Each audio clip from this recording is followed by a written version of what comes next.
Hello! Does anybody else love how Commander Shaw seems to be bobbing his head along to that music in the opening credits?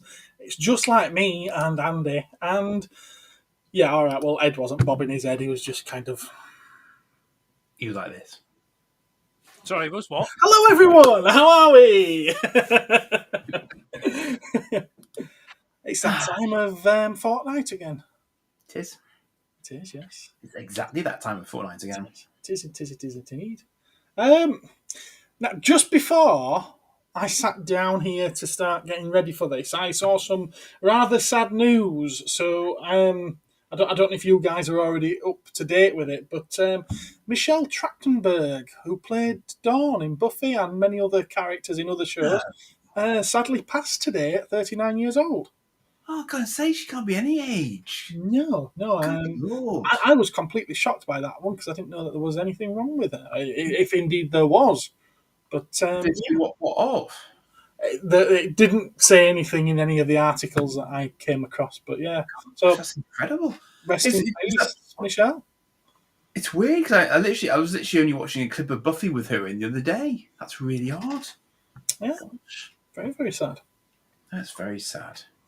So yeah, 39. God. So I wanted to get the sad news out of the way first. We can celebrate with the better news later, obviously.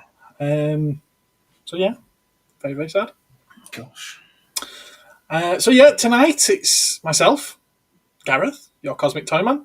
We've got Andy of Excelsior's Domain and Ed from Vaults of Icon, the proper Cosmic Council. No special guest tonight because with us three special beings, you don't need any more special. It's special enough. And in the chat, we've got a Dave. Hello. A Martin. Hello. A Josh. Hello.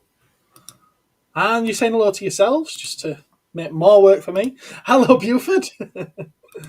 I recognise that guy in the bottom from somewhere. Yes. It was a pretty good show that you had on Sunday evening. It was a lot of fun, was that, Dave? Strangely familiar. Yes. Yeah, you had Ed on, didn't you? Adam's with us. Hello. When? Then? When what? When then? When you was on Toy Me, Toy You. Then when? Oh, yes. Sorry, yeah. He's slept since. He's slept. Short-term memory loss. I say again, short-term memory loss. We've got a Mark Green. I think you're new. I don't think I've seen your name in here before. Hello. Eve's here as well. We've got Robert. He's with us. Roberto also wrote Transformers 2007, Revenge of the Fallen, Prime, and also I saw him being mentioned. I didn't know what he'd done though. Oh my word! Gosh. Well, R.I.P. that man as well. Eve, hello there. Salacious is in the house. Oh, wonderful! He's here. Hail the MLA. He's here to ask me if I've got an ET finger. E.T. phone home. And of course, he has to be naked, doesn't he? I bet he's got a bandana on, really. Yeah, exactly. He's got something on his head, hasn't he? Yeah. I think Rum has had too much rum. He needs to have some more. Seriously, he's not had enough. Okay, as usual. Fair enough. Caught up on the chat already. That was nice and quick. That was nice. Oh, and here we go again. Also, everyone, sorry for the sad news. Rue, too. Yes, I know. Definitely. But what do I have queued up? I'm sorry. Brand new streaming software, everyone. I did warn you at the end of last time's council, the last session. Yeah, the last session. I'm still finding my way around it. I have spent a bit of time on it, but it's still taking a little bit of getting used to. I came in early to figure out the mirroring or lack thereof. Right. Toy Talk. This is what I was wanting to discuss today. It's mirroring me. That's strange. Yeah. As so many figures are hitting discount bins and bargain bins and stores everywhere, particularly game, and I'm noticing even more popping up at the sort of like the larger of the independent online sellers, so In Demand, Kapow, Star Action Toys, and all that lot. It just seems to be happening all the time now. Should we accept it's a case of too much variety produced too often? And what I mean by that is, back in the day with Star Wars, we had one Darth Vader figure that lasted us from 1977 all the way through to 1985. There were no retooling, no repaints, recards. You got new card art from film to film. Same with Luke. You only got him in new outfits. You never kept getting new versions of the same outfit of Luke or Han or anything like that. Now we're getting stuff all the time, and it seems to be getting churned out all the time. And obviously characters that no one's ever heard of or care about. Is it too much? Is that why things are going to discount so quickly, do you think? Because that's where my mind seems to be going. Or it could be just that they're producing too much shite. That Well, nobody you could say that, but a lot of it is original trilogy stuff that's going to discount. It's not The thing, well, all. I mean, I would postulate that in this country in particular, perhaps, we simply do not have houses or indeed flats and similar of the same size as our American brethren might have. It's because we're poor. We're poor over here. No. We're land poor. We are compact. We're poor and we can only afford one toy a week. We have to save up his pocket money and we can just buy one toy per week. But I do think, though, that we fill our available space probably more rapidly than might be the case perhaps in other countries. Well, So I would an aspect I to would take that as an argument if it wasn't a case of, if you look in the States, they don't have massive sale bins as well. And they have piles and piles of discounted stuff that's literally been outweeks. Literally. I mean, I don't think he's with us tonight in the chat, but Rolando, I follow him on Insta and Okay, so I see his YouTube shorts and whatnot, and he'll be walking around Walmart and TJ Maxx, I think it is over there, isn't it? And he'll be putting on all these pictures of all these things that are reduced and in the sale and everything. It's like, why are these things? Because they're not. It's not crap. It is decent goods. Why are they already so heavily discounted? Okay, theory. Let's assume that many toys are tie-ins with TV series and films. Let us further assume that the volume of said TV series and films has increased exponentially over the past couple of decades, meaning that their metaphorical shelf life is much shorter than it ever used to be, and therefore the toy makers may have a faster turnaround cycle, and they want things off shelves to put a new product on to try and catch the next wave of whatever the next thing is. And so they want to get things off shelves. And as you pointed out to me, if there's no sale or return, then they have no choice but to try and flog whatever they've got left in a desperate attempt to get some profit back off it, because presumably the producers of the toys don't care because they're getting their money. And I was actually going to ask you, what's the minimum order that you can actually get?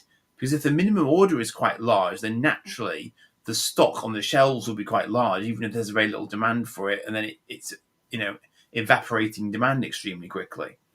Well, I just wonder if that's the factor. Depends on the distributor and how you stand to get them. I can order things in singles.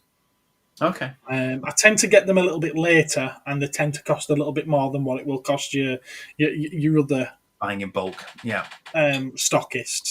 But I can get them in singles. Otherwise, cases, they tend to be 6, 8, or 12s, depending what the product is. Okay, so not actually ridiculous numbers then at all. So it's not like a pallet worth of. Interesting. Oh, we've got Dave with us as well. Yes, Hello, Dave. You must purchase a pallet of 300 roast tea. Now, there is one distributor that I have an account with. Richard's here as well. Hello, Richard. Richard. This Richard is the one that's kindly brought you a Pacific Rim. Yes, thank you very kindly, Richard. Much appreciated. Thank you. So yeah, there is one distributor, like I say, that they offer discount goods, and I would love to be getting those goods off them at those discounted prices. But even though they say 12 in a case. 12 in a case. You have to take a minimum of 100 units to get them at that price. Wow. Which baffles me because sometimes they only have, say, 73 in stock. So they're trying to shift them, basically. Yeah. I mean, could it also be a possibility as well? I'm just throwing this out there that these companies A, the companies produce too much. B, kids just don't buy toys anymore. So if they're not buying toys, you're relying on collectors to buy. Collectors can be quite fickle about what they want and what they don't want. So then your product is going to these, reductions and sales at these other shops and stuff like that because, like I said, no one's buying them. I mean, it's only was it about 18 months, 2 years ago when Hasbro admitted that something like 51 or 52% of their sales was actually through the collector's market and not actual what they call toy sales, kids buying toys. We discussed this, I think it was either last time or the time before. It's they work it out on the toy line. So they would deem Black Series, Studio Series, Collectibles, Marvel Legends, G.I. Joe Classified, they would class all of those as collector's market. Yeah. We know firsthand that kids buy Black Series. They buy, well, more accurately, they go for Marvel Legends, which they would consider that a collector's market rather than a kids market. And I know how many Marvel Legends kids buy. It's quite a lot. So you cannot really take what they're saying as collector's market and kids market. You can't take that as gospel. But the thing is, right, just how they break it down. I mean, you've mentioned three lines there: Marvel Legends, Black Series, and Studio Series. Yeah, I personally wouldn't class them as a collector's grade collectible. The toys, they are toys, but then again, every single thing that Hasbro makes are toys. Yeah. It's like they're not. I get that people collect them. I get that, but like I say, I wouldn't. I certainly wouldn't. Put. I would say like a Hot Toys figure. I would say is a collectible.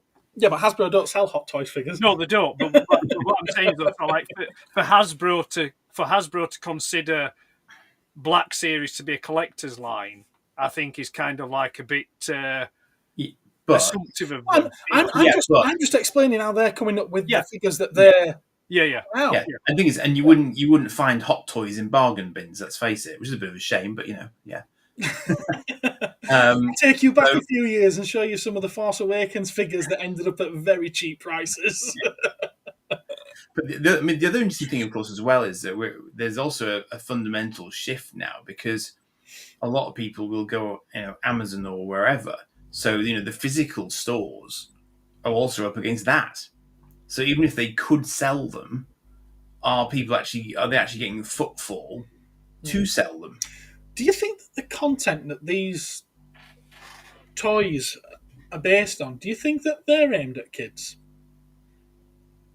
Some of it is. Which toys are you thinking? So Star Wars toys, the Marvel Legends, the Transformers, Studio Series, for example, most of those are based on the movies, of which came out, 86 obviously is an 80s film, but then the other movies, even the more recent of those, they've not released many Studio Series for, have they? Rise of the Beast. Everything else is those first 3 or 4 films, which is a good decade old now, at least. Well, the Bay movies probably get, I'd say the first one, so the 2007. 2007. Yeah. You're probably looking at now that maybe young adults may look and say, "Oh, I had one of them as a kid. I'll pick one up," kind of thing. Yeah, young adults. If they were born in 2007, they're already 18, aren't they? Yeah, but obviously, if we're 10-year-old and buying toys, they're 30. Yeah. If they're half our age, yeah. Someone in the 30s, he's a young adult to me. So It's like the studio series. I would assume if it was me working at Hasbro, I would assume that studio series you're trying to go for. You sort of like there's a bit of a duality there to it. You're trying to make the product appealing to the middle-aged collector who remembers the original Transformers, but you're also appealing to them as well to introduce those figures to their children. Yeah, Yes. say, oh look, I had this character as a kid when I were a kid. This is the new version. Do you want one? And so that there's that kind of duality there with it. But like I say, I mean, I don't know. I mean, for me personally, I think they're just producing far too much, far too quickly, and because of the way that media, as in TV shows and things like that, are produced and aired and things, they have a very short shelf life, and Yes. that not has the knock-on effect with the toys. It's not like you see. I was reading something today. It was an article that Simon Furman had written, and he was saying in this article about how they would get pressure from Marvel US to introduce new characters into the story. Yeah. And as an adult rereading the G1 comics, it's so blatantly obvious now, because you'll just have a full page of characters just saying each other's names, for just no reason whatsoever. So the Marvel UK run was not, they were still a year off the storyline that involved the combiners, the special teams, so like Defense or, I remember them very clearly. Combaticons. So Marvel US said, no, you need to put these in the comic because they're going to be going on general sale. And it's like, yeah, but we're still a year off that storyline, because at that point they were still getting the stories from the US Marvel comic. So they had to come up with kind of a Matrix kind of dream for Buster, where he saw a future with the combiners in, and then it was same, and so they were up against that, but that was almost a yearly thing.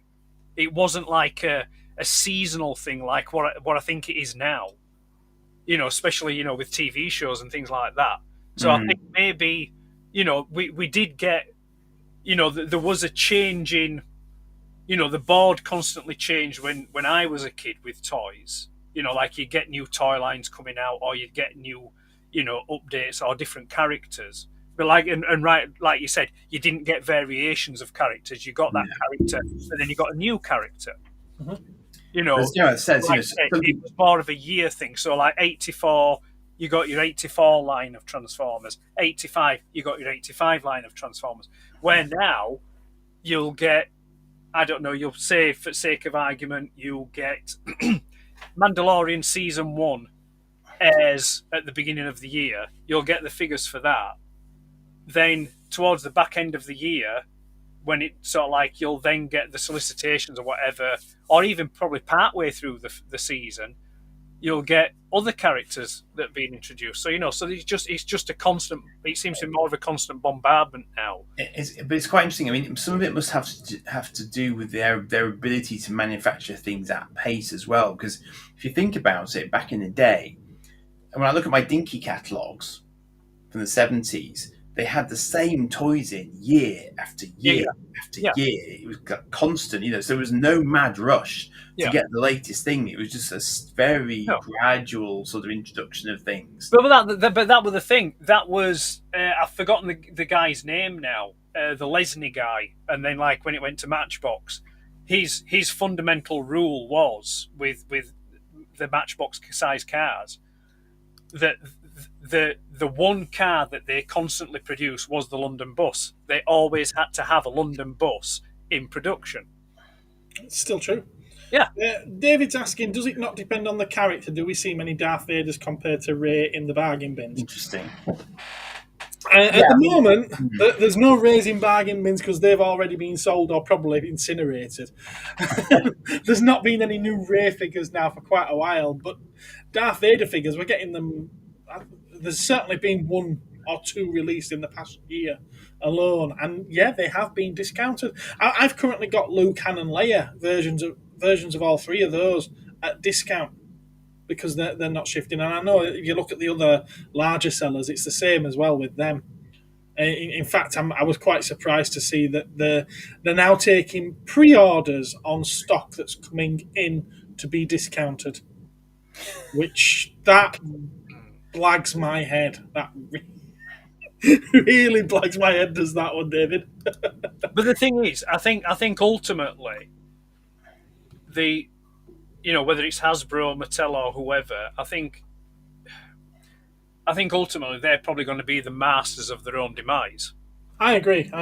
Because you mentioned about variation of characters and everything, and how they're going through trying to keep up with series. If I was to say to you, how many versions of Prowl have been out for sale in mainline in 5 years?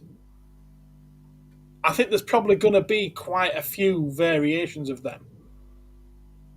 I would say just off the top of my head, I think there's been, to my knowledge, I think there's about 2. There's you've got your Studio Series Prowl, and then I think they did a variation where he'd been shot. I think it was in a 2-pack with, was it Ironhide or something like that, or was it Ironhide and Ratchet?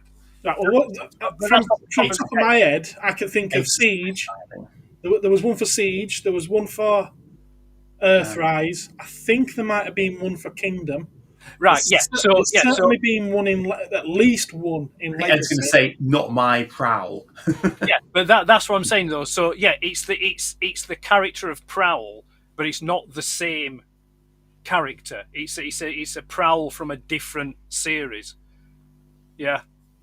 So he's thinking, when you say Prowl, I think myself and Ed think G1 Prowl, not Earthrise Prowl, or Yeah, well, so if it's like thinking Siege of that,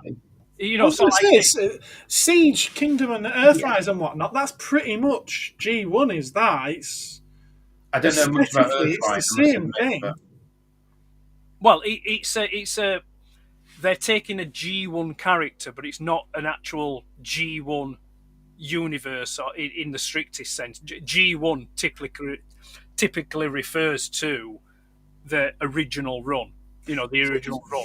Yeah, I get that. I do think you're splitting hairs a little bit there, because I think most of your collectors over the years that have wanted G1 representations of Transformers in modern form on their shelf, they've been getting Generations figures, they've been getting Combiner Wars, they've been getting Titans Returns versions, they've been getting... Siege was a really big one for people because they were like, oh my god, these look just like the characters from G1. Yeah. And so forth. And then obviously now it's Legacy. That is aimed those lines are pretty much aimed at G1 collectors. I don't know. I mean, like your stuff like Siege and Earthrise and Kingdom and stuff like that.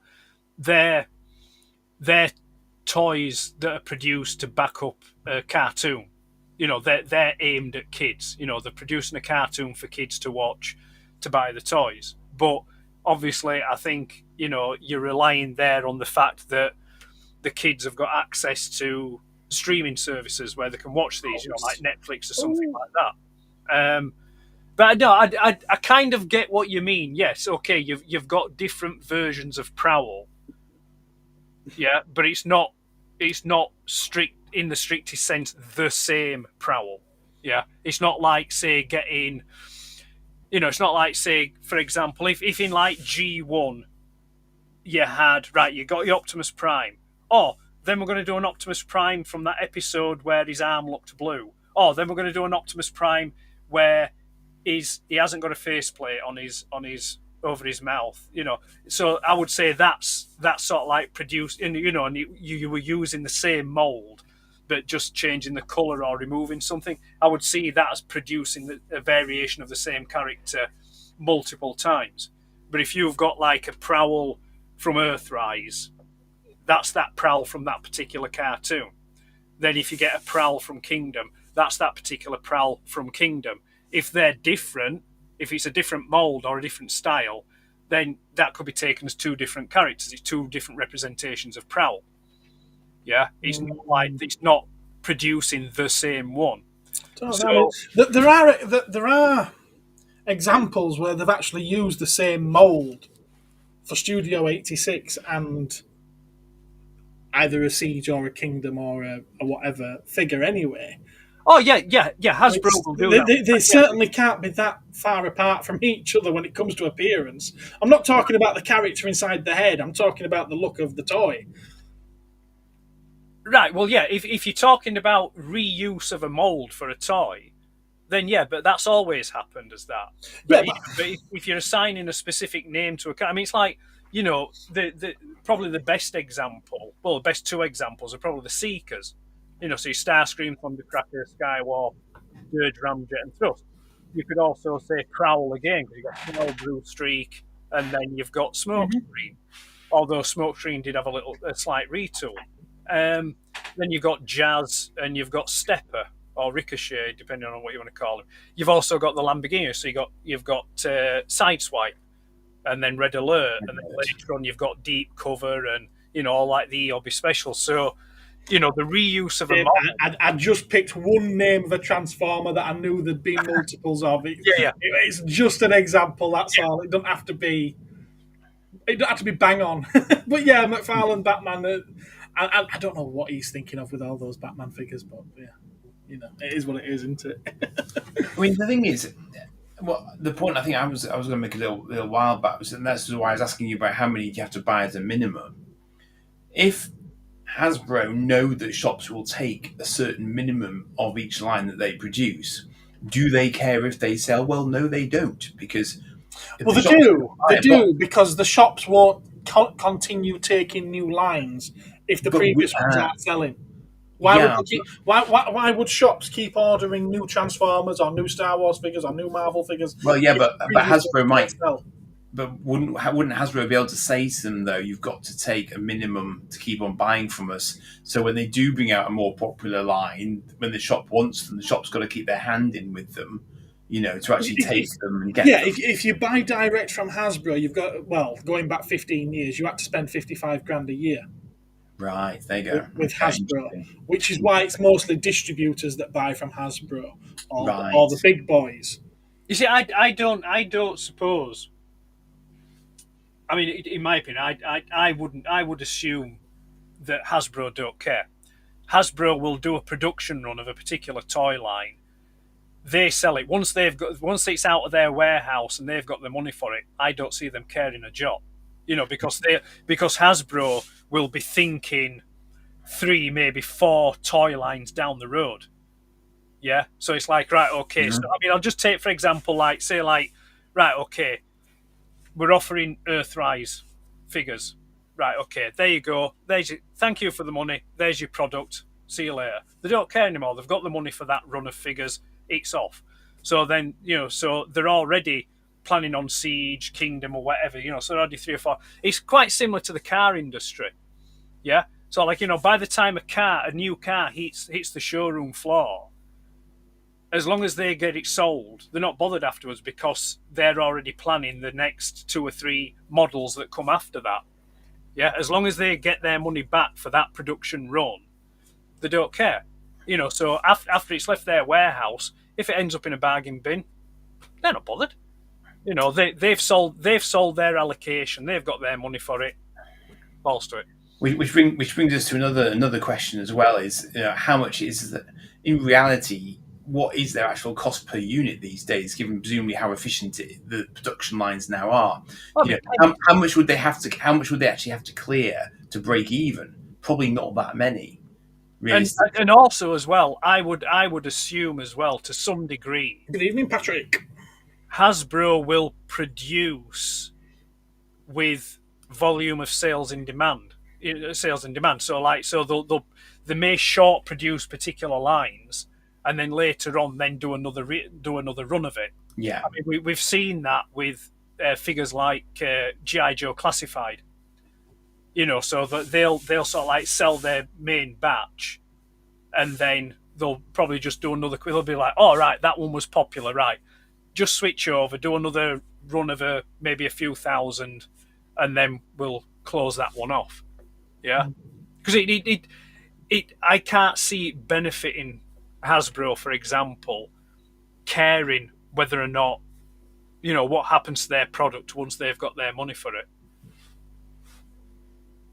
Because it's like it doesn't make any sense. It doesn't make good sense from a business point of view. They've produced it; it's already costed for.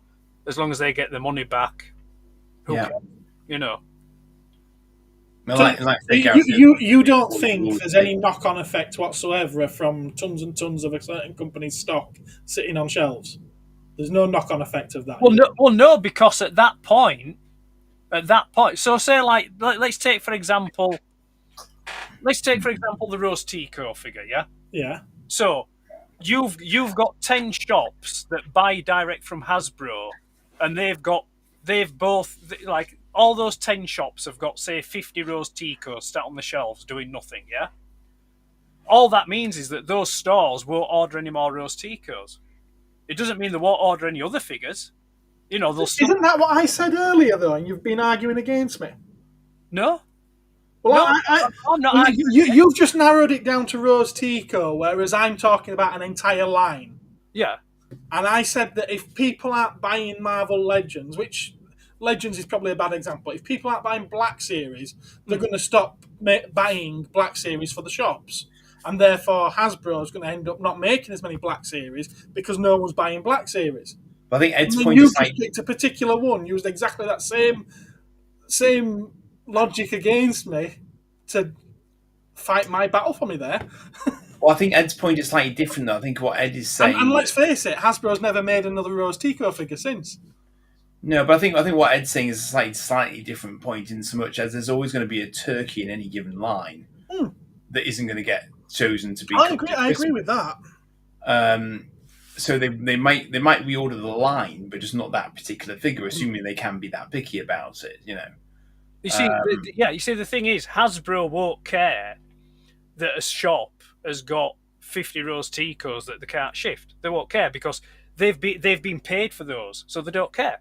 Yeah, I agree with that. I completely agree with that. And that's why they don't make any more Rose Tico figures. Yeah?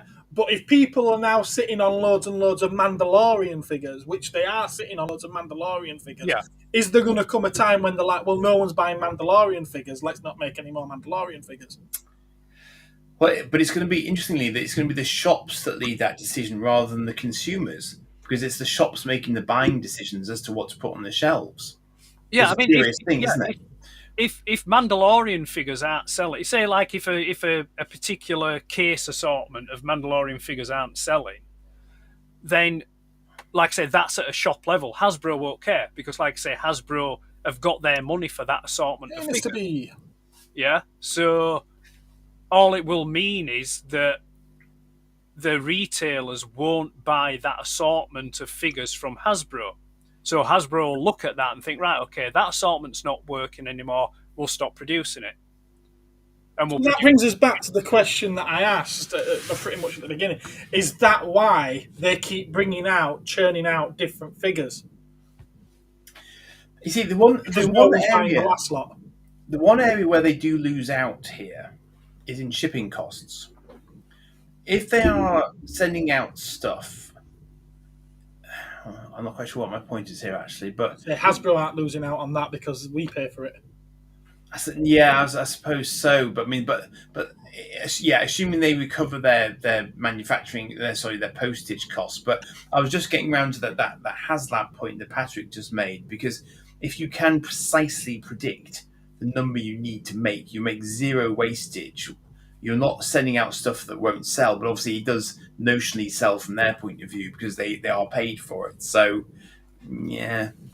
Well, strangely enough, it does look like they're moving to this more as a a business model moving forward. But then, of Because course, obviously they've had quite a lot of back. success with HasLab, and they're now going to be doing toys made to order. Yeah, because I was going to say the one advantage of that, then, unfortunately, in a sense, obviously, is that they could actually get rid of their wholesale arms. So that's fewer people, which is fewer costs, which is more profit if they can sell the same volume of toys direct to the consumers and cut out the middleman. So I suppose that's vaguely possible, but you still need but then you still need a different sort of distribution model though as well to send lots of individual items out to lots of people. And would kids do that? Would kids buy individually? I mean, the thing is, it is fascinating though. I mean, when I went around Doncaster last time, I was I can probably help with that, but some of the kids had incredible depth of knowledge about the stuff they were looking at. And I'm sort of thinking, actually, the kids are really quite astute buyers these days, because if it were my son, he'd be researching stuff to the nth degree online, looking at all the YouTube vids, all the TikToks, and he'd know his stuff. We've got one here in the chat, actually, in the form of Adam. He knows what he's getting, and it's not kids' toys that he buys, it's collector's toys. When they're like 50, 60 quid a figure, they're not, for a Godzilla figure this big, it's not a kid's toy, is it? And you see, I think that's partly being driven by these shows that have, obviously, current CGI in them. The kids want toys that look like what they're seeing on screen. Yeah. And that requires a certain degree of quality. It does. In production, because they won't tolerate anything less than that. We might put up with it as oldies, because we grew up with stuff that didn't look anything like the bloody characters on screen, So, hello, Simon. But then, even having said that, I look at some of the limited sort of vintage Star Wars figures that I've got, and I have to smile to myself, because I just think that the range at which I'm looking at them, they look brilliant. They're instantly recognisable as the characters they're supposed to be, even at long range. And I just think, yeah, fair dues, actually. It's very, very well done, even back then. So if you're not fussed about articulation and you just want the visual impact, actually, they're absolutely fine. There was something, there was something I saw drop today. I think it was Kapow that shared it, and it was the new... is it Reignition series that they're calling it, from Playmates of the Power Rangers line? Oh, right. And it's essentially the original 5 Power Rangers, is it, or 6? And the Zords that make up the Megazord, and you can switch them and combine them to make up the Megazord. And I looked at them, I thought, oh wow, they look really cool. Now, it's Playmates, so they're probably going to be cheap. They're probably going to be 10 or 12 quid a figure. Maybe 15 quid each for the Zords. I don't know. I'm guessing round about there. And straight away, I saw in the comments, these look cheap, so they'd better be cheap. The Playmates, they're going to be cheap. But they look like toys. And I actually liked that about them. I like that they looked like toys. They look like the 90s Power Rangers toys. Well, that Inner Space video I put up on Monday... Hello, Reanimator. It's getting quite a lot of positive... It's getting far more positive comments than a lot of the bigger stuff I've put up, which I found fascinating. So I wonder if that's because they're more pocket money. There were more pocket money toys back in the day. And a lot of people have fond memories because more people had them. Yeah. So it's interesting. It was really, really interesting that. People were telling me where to put my chairs, my spare chairs. Like, I know where to put my chairs now. It's like... And they're absolutely right. I completely get it, because now that I've thought about it, I know exactly. Dave. Probably will. I just think there's so much of it goes to discount so quickly, and that's why I thought it was worth talking about. And strangely enough, as well, I noticed this with Game, because they've been getting quite a lot of discounted stock. A lot of what they've been getting over the last year or two is stock that we're told is sold out, and we can't get it. Interesting. So where are they getting it from then? If it's sold out, Well, maybe they hold it back until it is sold out. Then they put it on their shelves to make it more demandable. no, because they get what Hasbro can't shift. That's Oh. how the deal is. They're taking Hasbro's surplus stock, So they get it as a discount when they get but it. it's also a stock that from our distributors that we're told is sold out. So why can't they get it from Hasbro at full price? But then, how are Hasbro getting it if it's not sold? Is it just stuff they haven't been able to sell direct to anyone else? Because you were saying that it's not normally sale or return, is it? So they're not returns. That's right, yeah. It's back. I imagine that they bring a lot of stock into the country. There will be, I mean, I can only talk UK here, obviously, but I imagine they bring a lot of stock into the country. All of the distributors will have already placed their order. They've got their allocation. Hasbro have Hasbro Pulse now, don't they? So a lot of it goes through Hasbro Pulse. Oh, yes. Yeah, and then distributors will then be able to order any extra stock that they need from that. Right. And that's the point at which game might. Yeah, but a lot of the distributors, I'm guessing, just aren't taking it because the other stuff's not selling. And that's why they're saying it's probably easier to tell us it's sold out than it is to try and order some. See, I'm just looking on Hasbro Pulse now while you two were just chewing the fat, and they've got the Skeleton Crew figures. They're going to go discount. And it's like you're still charging 25 quid for a figure that's half the size. Mm-hmm. It's like, surely it should be cheaper because it's not a full-size figure, so there's not as many materials going into it. But the package is full size. Is the package full size? Yes. I see. It's like when they brought Grogu out as an individual figure. It was just like it was still like, up there price-wise, and you're thinking, you just sort of like... But the thing is, though, more fool the collectors, because at the end of the day, the people that's buying it are at fault. If they're going to pay the prices, then I like how Richard's been changing his profile picture throughout the evening to show off the things that he picked up at the shop on Saturday. Earlier on, it was is it Psykill from GoBots, and now it's Nugget, the Rock Lord. GoBots, go Botty! Nougat. Yeah. Nougat. Oh, it's still in stock. What's that? No, because you remember a couple of months back, I said to you I was toying with the idea of looking to pick up an Imperial Armoured Commando. Oh right, yes. Is that Stormtrooper? Yeah, it's from the Mandal. It's the Mandalorian looking zombie jet trooper from the third series. You see in the last episode of season 3. They've just announced the vintage collection of it today, haven't they? Have they? Yeah. All right. It's a deluxe figure because it comes with a shield. Right, I see. So, yeah, so they're still in stock, but I don't know if I can be bothered. That's right, everyone. Hit that like button. It's what?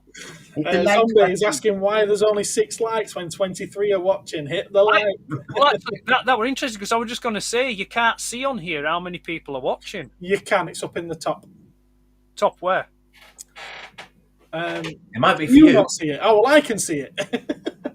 I can't see it. No, we can't see it. I can see it. We do not have the worthy. We're not worthy.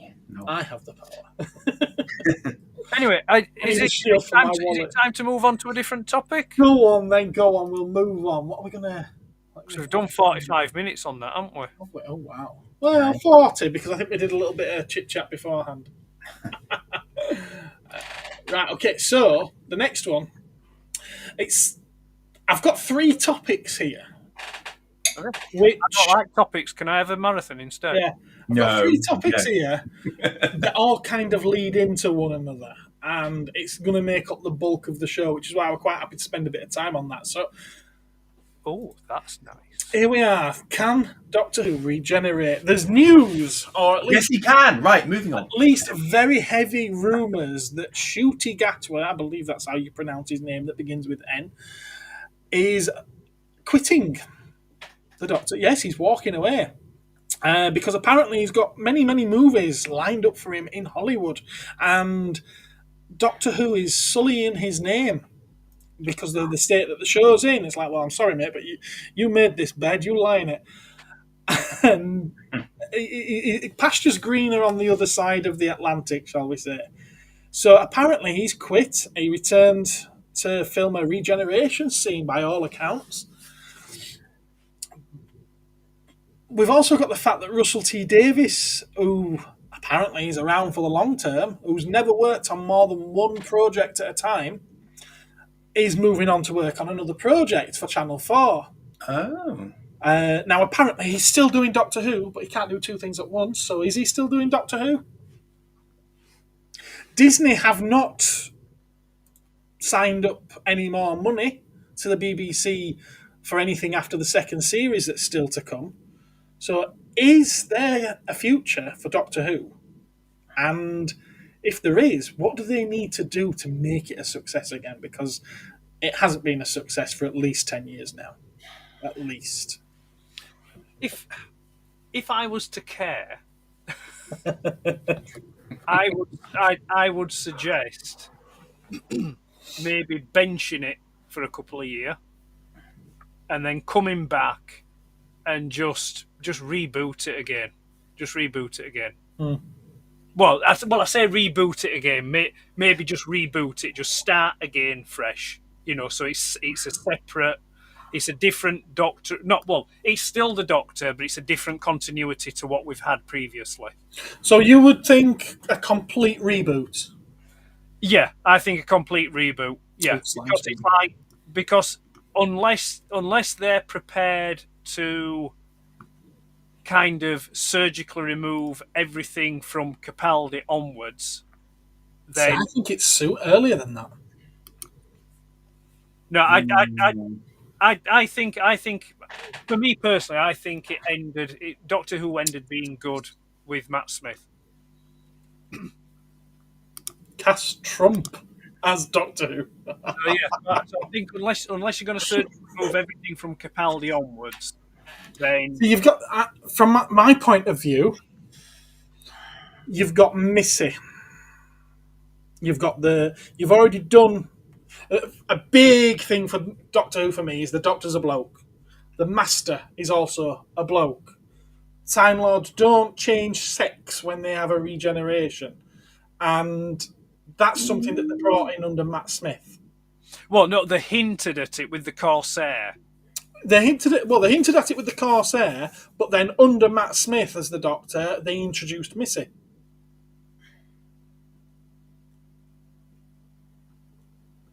Did you? What Missy introduced with Matt Smith? She was in his last few episodes, weren't she? I thought Missy were a Capaldi. She's very much a Capaldi series mascot. And Right. She is a mascot for the Capaldi series.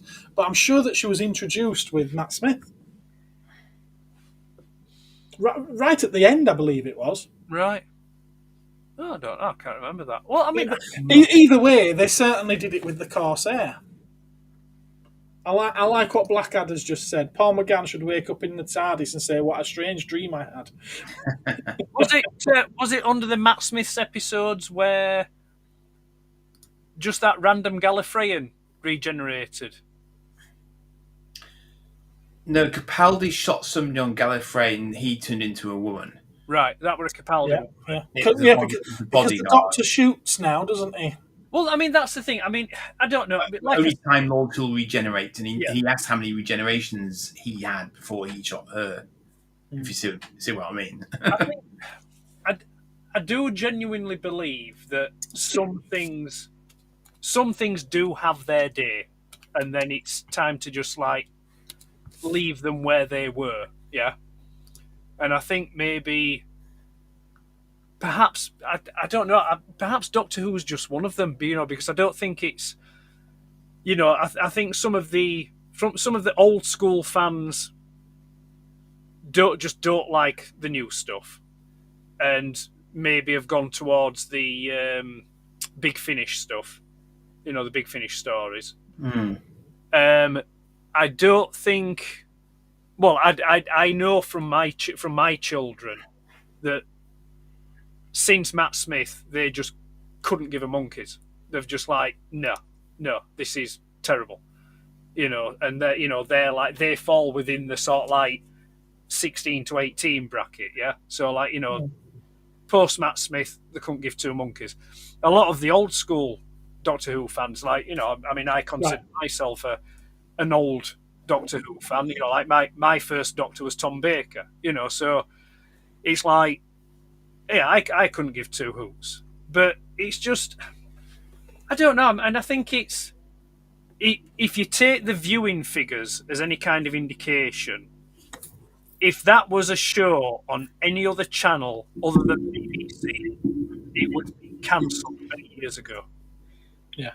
I mean, certainly in America. In America, Doctor Who would have been cancelled probably 10, 15 years ago. It's surprising, really, that Disney's actually wanting to have the distribution rights for it. Disney want the name.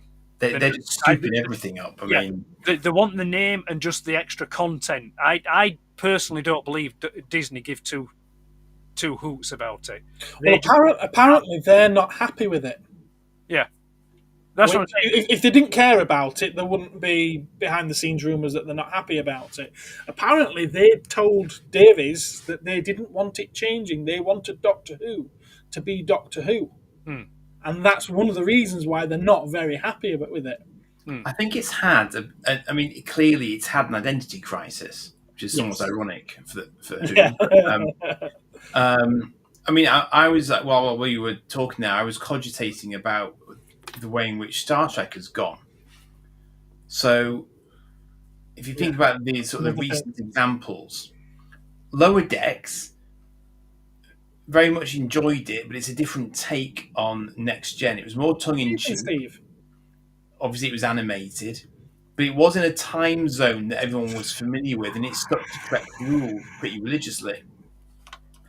You take Picard, very sort of self-contained, logical development from the Next Gen again, characters that people are familiar with, but with sort of modern effects. You take Strange New Worlds, again, reimagining of original series era tech and everything else, but the characters are good, the stories are generally pretty solid, and it's kind of respectful to its roots. So again, that works because you don't feel like they're trying to do something that hasn't been done before. Isn't this the series that had the singing episode? Yes, but every series these days is obliged to apparently to Klingons. have a episode in it. Or was it Romulan singing? But then you take Star Trek Discovery. Now, why did that crash and burn? It was focused on, largely on a single female character. The Klingons look completely and utterly random. It just chucked stuff out the window, left, right, and centre. Had a magical mushroom drive, and a spinny ship as a gimmick. And it's like, why? What? No. Why are you doing that? And it's just like, and it also failed as well because it was chasing an audience that just didn't care. No, and that's the thing. But again, you see, the problem with it was there were no callback. Well, I mean, there was one callback, but it was heading towards Strange New Worlds territory. So the only callback they did to the original series was a bit of Spock. That was really the only hook they had to anchor it in original Trek because they were trying to do their own thing. So I had a little bit of crossover, some interesting characters, and I appreciated it as science fiction, but I didn't necessarily appreciate it as Trek, if that makes sense. So it's it's a good science fiction show, sure, but if you were at all embedded in Trek, it didn't really work. And on the same basis, if you're embedded in Doctor Who, as many people are, given the sheer generational vibe that Doctor Who carries with it, I don't think you can suddenly jump to Disney song and dance routines and sort of, lots and lots of random stuff. I mean, I haven't even seen many of the Ncuti things, but like doubling the TARDIS with a mallet. What the actual hell? I mean, it's just like that's no. That's very, very Disney. And it was like, it's a nice idea and all, but it's like I just don't think they're doing stuff almost because they can do it with the effects rather than having a reason for doing it. So doing stuff for the sake of it. What you're trying to show there, Reanimator, but it's not coming up. Space plus something. So I think if you're going to do it, you have to do it in a way. If you want to capture the original audience, you have to have a hook into the original audience. And if you want, sort of a younger generation to do it, then yes, you have to sort of gear it towards them as well. But you have to do it in a way that doesn't honk off the original audience at the same time. There's a line that there's a line that Kirk says to Scotty in Star Trek 3, Search for Spock, where they're pulling into space dock and they see the Excelsior. Captain Kirk says, Admiral Kirk says, the great experiment, the Excelsior. And then Scotty says, yeah, and if my grandmother had wheels, she'd be a wagon. And Kirk turns around and says, no, now, Mr. Scott, young minds, fresh ideas. Indeed. And I think that kind of encapsulates what's going on at the moment, yeah? Because let's be honest, quite frankly, yeah? These modern iterations of whether it be Star Trek or Star Wars or Doctor Who, it's not made for us.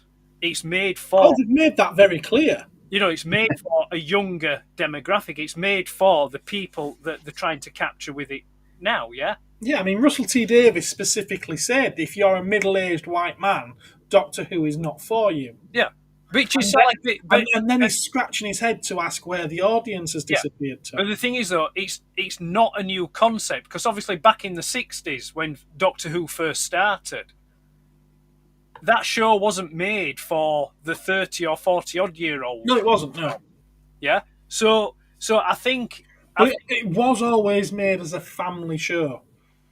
So those 40-odd-year-olds would sit down with their kids. The 60-odd-year-olds would sit down with their grandkids to watch it. Yeah, but it wasn't targeted at them. It was targeted, at the younger audience. They were trying to target the younger audience. Just for... Well, I don't know, because if that was the case, it would have been made by the kids' TV series, part of the studio. But it was specifically... It was never CBBC. That was Sarah Jane Adventures. I'm not saying specifically the kids, but it was targeting a younger audience, or else it wouldn't have had the educational aspect in it like it did. But I'm getting away from my point. The point is that each generation puts their own spin on a particular thing, yeah. And I think that as fans of franchises, we can be over vocal about stuff at times, rather than just accepting that, right, okay, it's not what I particularly like, but it don't matter because I've got 700 and odd episodes of proper Star Trek that I can sit and watch and enjoy any time. Yeah, the best thing to do in situations like this is, if you don't like it, don't watch it. And if you don't watch it, it'll either get cancelled or they'll get the message and they'll do something else with it. Yeah. Well, I haven't watched it for 10 years and they still haven't got the message. Yeah, but you're not that important. Letters. More letters. So but I mean, let me just put it this way. You say I'm not important. In the last year, I have sold more Cosmic Toyman figures than I have 13th Doctor figures.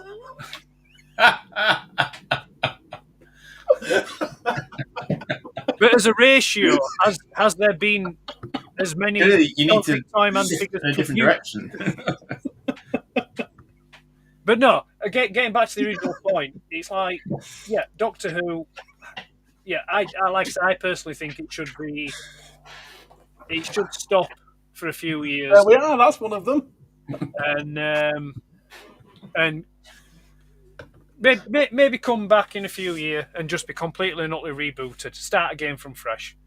So it's something completely separate to what's been before, and then people then can decide whether or not, because then it can be taken on its own merits. It's not relying on what's gone before to bolster it up, which is really what they should have done with Star Trek.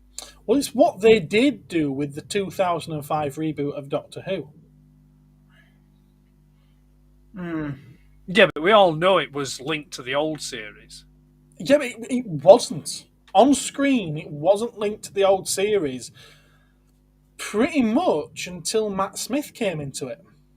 We didn't even see a regeneration after all. We just saw it was just Eccleston, wasn't it? Straight away, that was it. You know that he's got a past, but the only thing he really mentions about his past is the Time War, which no original series fan knew what the hell that was supposed to be about. It doesn't mention any of these, well, not by name, any of his past companions. In fact, I take it back. It's not Matt Smith. It's the one episode you've got Sarah Jane Smith pops up. And with K9, and they only did that because they wanted to make a Sarah Jane Smith series. Yeah. School reunion. Yeah, that's right. School reunion. Yeah, that's the only until Matt Smith popped up. That was the only real connection to the old series. I've thought of a good way to reboot it. Go on. What if they didn't actually call the series Doctor Who? What if they did like a quantum leap? Got there before you. What if they did a sort of quantum leap approach to it, and we get someone who may or may not be the Doctor waking up in some random location, and all he's actually got is one of those Captain Jack time shifting wrist things. So he is the Doctor, but he's without the TARDIS, so he's just going off being the Doctor character without any sort of clever gizmos or backup sort of thing. It's kind of just him, doing one small piece of good at each time while he's waiting for his thing to recharge, and then he shifts again trying to find the TARDIS or something, but make it a bit more mysterious to start with, so it's not like obviously Doctor Who. Kind of like Red Dwarf without Red Dwarf. They're just stuck in Starbuck. Yeah. Isn't that series 3 of Red Dwarf? So if you were to reboot Doctor Who, who would you pick to be the Doctor? Well, that would be the obvious question. Have you actually heard who the best pick at the moment is? The top pick who they're expecting to play the part? David Tennant. Bingo! Oh, bingo. I was only half tongue-in-cheek. I thought I'd vaguely heard that, but then I wasn't sure if that was a fib. No, apparently that's the top tip at the moment, that David Tennant is going to return, because the BBC and Russell T Davies have it in their head that he's still the goose that keeps laying the golden egg like he used to be. I don't think they realise that fans aren't quite so pleased with where he's at the moment. And that trilogy of specials that were not so special that he did. The thing is, I actually didn't hate that it was a bit random that they had to have a whole regeneration to bring him back, because it's not really him, but I kind of the concept. Hey, I Peter Cushing Doctor Who. There we are. That's it looks. Yeah, it's so like they specifically said that it's not the 10th Doctor. He's the 14th. He may look and have some certain similar mannerisms to the 10th Doctor, but he's not the 10th. He's not the 10th. No. Which is kind of like odd, really, when you think about it, because, like they say in the 50th anniversary episode, it's the same software, just a different case. Yes. So it's like, so I... Where's Cosmic Toy Girl? I don't know. I mean, I think the thing you've got to ask yourself in the first instance is there enough people that actually care whether or not it finishes or it gets rebooted or what? It's like...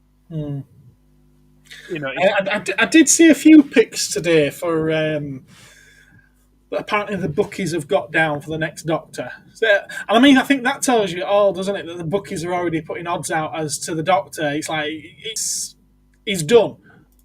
Shooty's done. He's moving on. I hadn't heard of. I think there was 5 of them. I hadn't heard of 4 of them, which I'm not opposed to unheard of. Yeah. I'm not opposed to unheard ofs at all. But I quite like the choice of the one that I had heard of, which is Richard Armitage. He was put forward for the part. Do you not know who Richard Armitage is?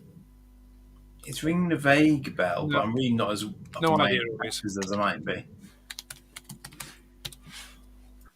Only Richard Armitage I know is a lad that I used to go to school with. Well, you might have done. How do I share a screen on here? Down the bottom where it says share screen, the little slideshow There we go. icon. All right, yeah, I know who he is now. Yeah.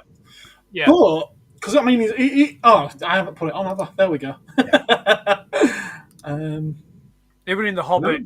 Ooh, we're in the screen. Oh. There we are. Him, for those who don't know.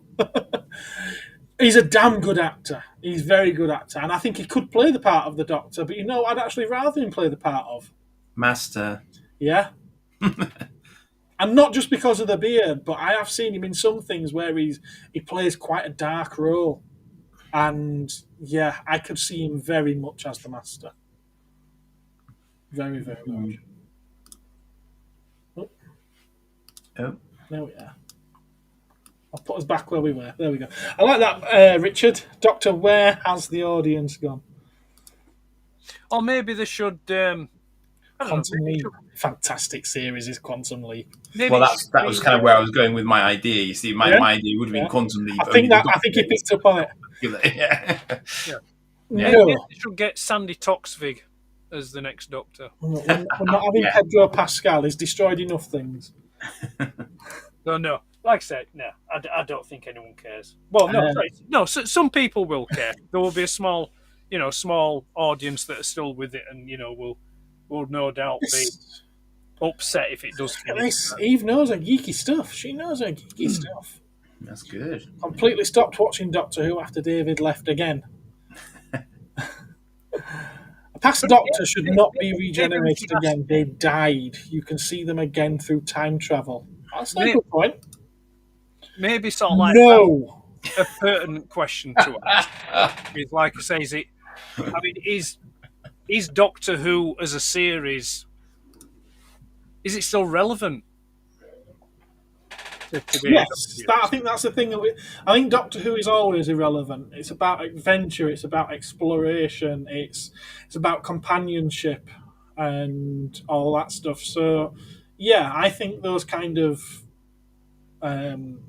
it's about good British science fiction writing at the end of the day. Yeah, but that's we don't get any of that though. Reanimator, watch this space. Topic 2 coming up. Topic 3 coming up soon. Ian McDermott for Doctor Who. There was a time where Doctor Who, its quintessential Britishness was relevant, yeah. Whereas that kind of that quintessential Britishness now is no longer relevant in today's society, yeah. And because you don't have, like you talk about friendships and closeness and families and stuff like that. I mean, families seem to be more fragmented now. The nuclear family really isn't a thing much now. So it's like, so those values that may have been what made Doctor Who popular in the past or relevant in the past, maybe not so much now. Maybe, because one thing we have learned, or maybe we could say, is that, Doctor Who hasn't really been good British sci-fi for quite a while. Well, you mentioned the nuclear family and everything. I don't think I've seen any of that in Doctor Who ever. I was going to say, I mean, Doctor Who is a classic example of a family of people of like-minded goals working together, and because he builds families on a regular basis with his companions. So, Phil, Martin Sheen would be a good Doctor. Yeah, he'd be a bloody brilliant classic Doctor. The only thing I've got against him at the moment, I think a lot of people have it against him, is just like David Tennant, he leans a certain way, and there's nothing wrong with leaning that certain way, but I think nowadays you bring it into the parts that you play. Oh, sorry, that Martin Sheen. Yeah. Is it Michael Sheen he actually means? It means Michael Sheen, Michael not Sheen. Martin Sheen. Yeah, not Martin Sheen, Michael Sheen. Yeah, he'd So, make... no, sorry, he means John F. Kennedy. He's John F. Kennedy. If I quote Goonies. If he'd be willing to play the part and just the part and not bring his own baggage with him, then yes, Michael Sheen would be amazing. I just thought him the most hilarious person to never ever be the Doctor. Go on. John Cena. You can't see him anyway. Rachel Zegler. I mean, you could get someone to play it. Well, there already has been somebody who's kind of played the Doctor, but just not the Doctor, and that'd be Eddie Redmayne from Fantastic Beasts. Oh, he'd be amazing. He But would the thing is, be though, amazing. it He would- plays it in as Newt. Excellent shout. Yeah, that's what I'm saying. If he was to play the Doctor, he would just be playing Newt. Yeah. When I first watched Fantastic Beasts, I was just sat there in awe, and I was like, I found the perfect Doctor. How has nobody else found this guy? Yeah, Hugh Laurie could work. He might be a bit old for the part now, though. But yeah, And I wonder, Yeah, I wonder if that's yeah, what 'cause, put you people know, off. William Hartnell was such a spring chicken. Yeah. he was younger than he presented himself to be. He actually had to wear a grey wig and everything, a white wig to make him look older. Ah, But he became ill very quickly, sadly.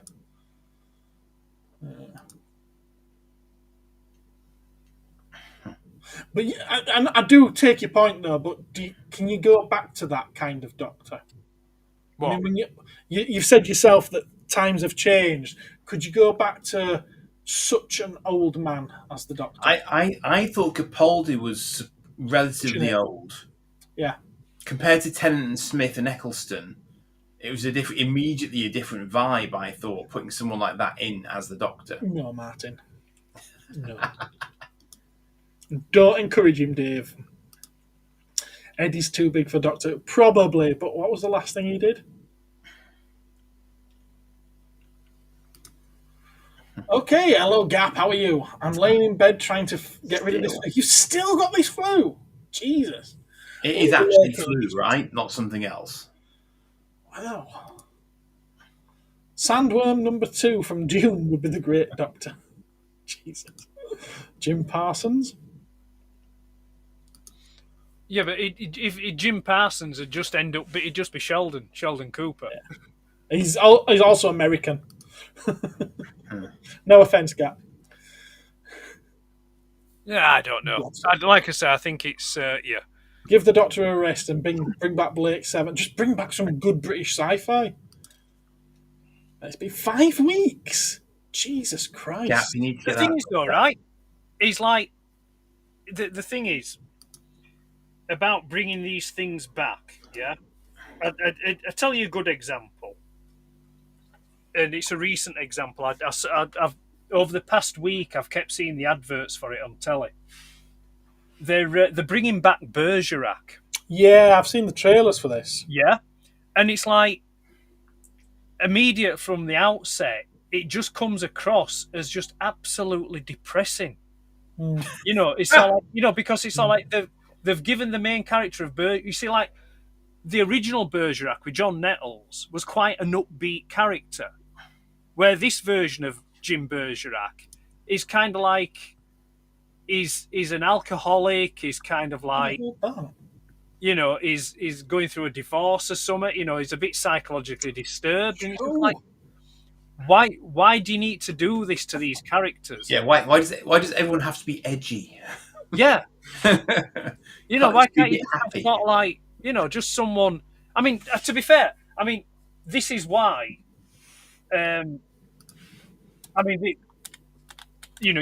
People. I mean, I would never try to recommend anything. I would give my opinion on something and say, it's up to you, kind of thing. But the last series that I watched that I found really refreshing, really good, was Reacher. Okay, yeah. I haven't watched that. I've seen clips of it. It does look quite interesting, actually. Yeah, it's brilliant. It's absolutely brilliant. Yeah, I've not read the books, but I feel like I want to read the books after watching. It's on season 3 now. I'm up to date. The new episode comes out tomorrow, which I'm going to watch while I have my dinner. And it's like, it's brilliant. It's just like, it's intelligent, but it's also mindless at the same time. Yeah? But above everything else, it's absolutely thoroughly entertaining. Yeah? So is Do it a better basically, job than the last few have, I can tell you. is it basically a bloke doing this Yes, very good. all the time? So that was really good. I really enjoyed that. But I think the other thing that's probably hurting Doctor Who as well is, and other series as well, people's viewing habits have changed. Oh yes. Yeah, younger generations have less attention spans for things. Yeah. So like, with the things like, Snapchat and TikToks and stuff like that and Reels and, people just want instant dopamine hits. They don't want to sit and work their way. I mean, could you imagine, back in the 90s, we'd sit through a 24, 25 episode season of our favourite show. Over weeks. Yeah, over weeks, where now the struggle to make 8 episodes. Yeah. And it's like, come on. So it's like... See, that's actually something I'd like to see Doctor Who go back to. The cliffhangers. Right. Nah. It was... the cliffhangers were such an integral part of Doctor Who. They were like the TARDIS. They were like the Daleks. They were like the companions. You need them in Doctor Who. It made you tune in the following week because you wanted to see what happened. Now, it's very rare that we get a 2-part episode, so we don't get it. We get virtually no cliffhangers. And when we do, they're not very good, or at least they weren't back before I stopped watching 10 years ago. No, Blackadder. No. What's he saying? Richard Ayoade. Oh, God, Ayoade, or whatever his name. Yeah. No. No. He just plays himself. He's just, no. Give it 10 years and episodes would be 30 seconds long. This is dragging on a bit now, Gareth. Can you space a few dancing cat videos to spice things up, please? No, but what's your favourite flavour of cake? I don't know, but yeah. Are we moving on to another topic now? Oh, God, have you got somewhere to be? Eh? Have you got somewhere to be? Well, it's getting near pumpkin time. Bloody hell. Is mice primed? Next one. I think this is what Ed's been holding out for, to be honest with you. Is it? What? Ding dong, the witch is done. Oh, God, no. Right, is that the time I must be going? Right, limit your answers to... you can have 2 minutes to limit your answers to it, and then we're moving on. So she's finally agreed to retire. It should have been done so much sooner. Apparently she was going to go last year. She's wanting to go out on a high. And the high she thought was going to be Indiana Jones' Dial of Destiny. And it wasn't. It flopped. But yeah, she's going to retire this year. I believe it's because what's coming out this year? Season 2 of Andor. And Andor Season 1 was received quite well, wasn't it? It got a lot of good press. I know some fans don't like it. I particularly loved it. It was boring. Boring. It was just damn good writing. It was really, really good. And It was surprisingly intelligent for an American show. Yeah. I think it's on par and very similar to the modern Battlestar Galactica, quite frankly. Yeah. No, modern Battlestar Galactica is far better. See, you say that, but I remember seasons 3 and 4, which were so balance it out, even it out. I think it's on par. It might even edge it out a little bit. I think this is the high that she's hoping to go out on, and she's running out of stuff if she's waiting for something else, because everything else she's got in the pipeline is going to hopefully be cancelled when she pisses off. The thing is, though, I was reading today that she's not retiring. She's stepping away from Lucasfilm. I think the thing is she's being promoted. She's still going to be working at Disney. It's just that she's not going to be, You think she'll work at Disney? She's going to be a Force ghost. I mean, she's 72, 73 years old. She's older than Lucas was when he retired. Yeah, but people like that will do those kinds of jobs. They're not restricted by their age. They're just restricted, I suppose, by the usefulness or the people they know or the power that they've got. Look at Trump. He's no spring chicken. So it's it's not like us mere mortals out in the the mortal plane. So I mean, I don't know. I mean, I'll be perfectly honest here. I don't think it's going to make a blind bit of difference whether she's there or not. I don't think we're going to see any difference for at least 2 years after she's gone anyway. Well, but the thing is, though, you see that if you subscribe to this line of thinking, the amount of years that she's been in charge, she's had long enough to place people in key positions that are like-minded. So whether she's there or not, I don't particularly see anything much changing. I think there'll be the odd, very slight difference here and there, but I think it'll be just business as normal, business as usual. What's that? Doesn't have anything. No, I just. We're talking about it's all bloody long-winded answers and come on. Bullshit, Phil. It does not look good. What's that? Season 2 or what? Andor. Of Doctor Who. Oh, season 2. Doctor Who. All right. All right. Okay, I thought you were about season 2 of Doctor Who. From that trailer, it looks like more of the same, which I enjoyed. That music, though, I don't know what they were thinking. Sorry, there's a trailer for season 2 of Andor? Yes, there is. Yeah. All right. Yeah, there is, yeah. Yeah, there is, yeah. I'm just for the original Battlestar Galactica. Good series. Yeah. She's never been good. She rode the coattails of some great people. That's a very good point. I would agree. However, those great people bang on about how great she was. Is there an Ahsoka sequel series due? Yes.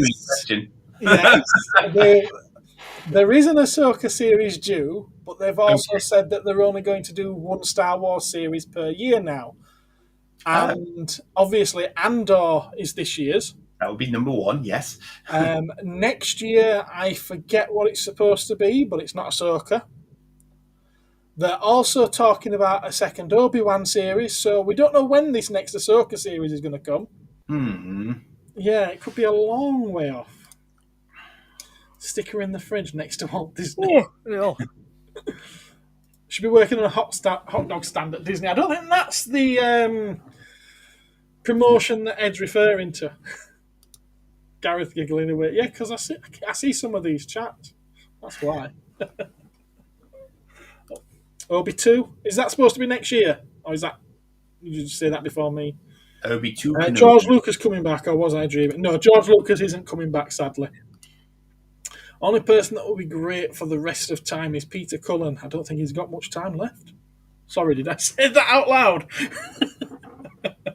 He's getting on a bit now, though, bless him, isn't he? Don't say it, because I can just imagine what Instagram and Facebook will be like when Peter Cullen passes away. It'll be unbearable. I know. It will be absolutely unbearable. Yeah, I mean, don't get me wrong. It's coming, though, sadly. Anybody passing away is a sad event for the family. But it will just... The amount of gushing and virtue signalling that you'll get from the Transformers community when Peter Cullen shuffles off the mortal coil will be absolutely unbearable. Yeah. And it's just like, I mean, and don't get me, it's like, yeah, it's just, just no. Mr. Cullen, please, just don't die. Just don't die. Live forever, please. We all want it. Like, no, come on. We'll always be able to reanimate him, it's fine. Yeah. Optimus can never die. It's been established. Gareth is going to hell over that. Well, none of us live forever, do we, sadly? Well, I say sadly, I don't know if I'd want to live forever. Yeah, I would. Oh, God, no. Yeah. Pretty cool with that. Everything I like is getting rinsed and it's getting destroyed. What's to live for? You'd have your memories, and you'd meet new people. You make new friends. Yeah, but these people that are getting born now, look what they're turning into. Yeah. How dare you? You'd outlive them, so you won't care. So no, I don't know if I'd want to live forever, to be honest with you. Apparently, Filoni's taking over, which I think that's terrible. I think that's a terrible thing. No. But we're not going to know who's taking over until Bob Iger appoints someone, are we? And we might not know who that's going to be until she's gone. The thing is, I also suspect as well, when it comes to companies like Disney, it doesn't particularly matter who you say is in charge because decisions will be made by committee. Yeah. And also, and I think this kind of ties loosely back into what we were talking about with Doctor Who as well, but mainly Star Wars and maybe Star Trek as well. I think the difference that you've got as well here with current TV shows, which harms them, is you have far too many writers and you have far too many producers. You're over egging the pudding, whereas back in the day, so say like for Star Trek Next Generation, you had a showrunner, you maybe had two producers, and you had one story writer. Maybe sometimes you had two. Yeah. Well, you had story. You had quite a few guest story writers actually. No. What I mean is, each story was like one person. Yeah, I didn't mean it were one person writing all the stories. Yeah, you had a single writer, or you'd have like a co-writer, or you'd have someone like adapting a screenplay. Yeah, it wasn't a case of like each episode wasn't written by a committee. By a committee, I was going to say committee. Yes, it wasn't like that scene from RoboCop 2 where they're all sat around a table and they're trying to work out, Murphy's new prime directives. It was. So. Oh, do we have to? Oh, no, not just yet. Anyway, we're not talking about that either tonight. What I will do is I will lead the two topics that we've just had into this third and final sort of like culmination of it, because it's something that affects all of them. And that's with Star Wars and Doctor Who both facing potential new hopes. See what I did there? Disney's thrown out DEI recently, thanks to Donald Trump making them do that. Does it look like the pendulum may finally be swinging back to a more centralised position? Because it's been extremely left and battering you in the face for quite a long time. Do we think that things might finally get back to, can we just tell a good story for once? No. But the problem is it'll swing t'other way if. No, I don't think it will. I think it will probably. I think it will maybe stay pretty much how it is now. Really? I think they'll try to. I think they'll maybe try to just balance it out slightly, but I don't think it'll go back to how it was, because it's like anything else. Once there's been such a significant change, it won't ever go back. And no. I mean, I don't know if you can use the same analogy, but it's like with price rises, yeah. You'll never like a price of gas or price of petrol or something like that. They may reduce the price a little bit, but it'll never go back to what it was. So, they'll kind of just it'll be diluted slightly, but I don't think it will ever go back, because you'll have too many vocal minorities kicking off and causing problems and issues for people. I mean, I was just thinking, if you think about like Star Trek Enterprise and then the hiatus between that and Discovery, like you would never ever see that sort of 90s format, even early 2000s format of show now, not a can else chance. You're lucky if you get 8 episodes per season. And that's it, end of. We used to get like 26, 45-minute episodes, accounting for ads and everything else. It's like, that's just not a thing anymore. So there does come a point, I think, where you just have to accept that things are moved on, I think if you're writing something new, you stand a better chance. But I think for existing IPs like Doctor Who, Star Wars, Star Trek, I don't think we're going to see much change. But like if you've got something you say, like I mentioned earlier, Reacher, because Reacher is a new adaptation, if you will, of those books. You can pretty much start how you mean to go on, Whereas if Reacher had, if it was an existing, Star Wars or something like that, like I say, I think it would be harder to get it back to a state as it was before things started changing. Yeah, I mean, I think anything fresh and new is unburdened by history. So it's got that advantage. It doesn't have to, it can just be what it is. It doesn't have to live up to people's memories or anything like that. It can just be, can't it? So there's that. And I think maybe in some respects that's maybe why Cobra Kai was so popular. Because it was like it had its foot firmly in an 80s sensibility with it's linked with Karate Kid and also its actors and its story, because it had a handful of younger characters in it, but really the main focus of the story was, Johnny Lawrence and Daniel LaRusso. The key word there being story. Yeah. I was just going to say, doesn't that refute or rebuke the point that you're making, though? Well, Karate Kid was never a TV show. No, but it's a continuing IP that's now being made in today's age. Yeah, with the history, and yet it's not example of modern agendas. Yeah, but it's a good example of it. I think. I mean, I've not watched it in detail, but my son binged it a while ago, and interestingly, he hadn't really watched the films either. So for him, he was just kind of coming to it cold as a thing, But I think they did do flashbacks to the films. Yeah. So it was actually, I think, because it had the same people in it, it didn't. In that sense, it didn't actually break its own continuity. No, it just is. It's an. But that's what I mean. It didn't. It had its link to a past movie, which meant that it could be light on the DEI stuff. Yeah. So so it could get away with not being infected, if you will, by it too much. Yeah. I mean, there was some in there, but the way it was done was plausible. It was realistic, and it wasn't massively in your face. Yeah. So, and I think that's a good example of making something new that has historical ties. Yeah. I'll give you another good example as well, which I watched it when it first came out, and then I found myself just watching one particular episode the other day, and that's The Last of Us. Okay. Yeah, I did enjoy that as a TV show.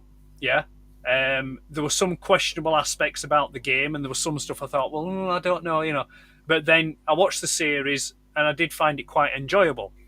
But then the other day, my favourite episode of that entire series is the third episode.